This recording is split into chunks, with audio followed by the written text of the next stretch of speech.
sinusuportahan ko si Senator Amy Marcos, isa daw akong DDS at solid supporter ng mga Duterte. Una, magkaibigan sila ni Vice President Sara Duterte. Pangalawa, siya lang naman ang bukod-tanging kumukontra sa kanyang sariling kapatid na si Bongbong Marcos.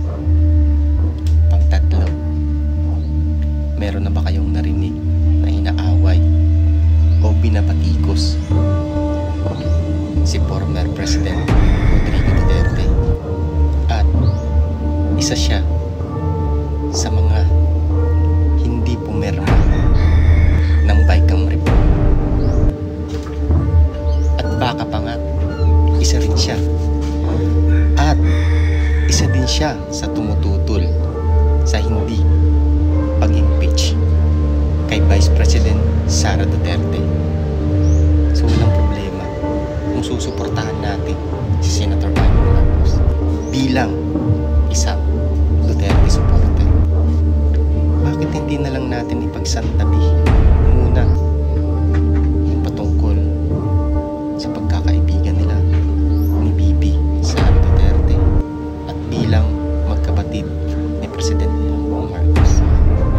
Bakit hindi natin tutukan yung mga priorities bills ni Senator Amy Marcos, gaya ng Senate Bill number 2965 na Pre-Funeral Service Act, yung Senate Bill number 2787, yung Magna Carta for Persons with Disability, yung Senate Bill number 1197, yung granting salaries at other benefits sa barangay official, yung Senate Bill number 2851, minimum wage for farmers act, Senate Bill number 2963, equal minimum wage act, at yung last, Senate Bill 2766, Comprehensive Anti-Discrimination Act.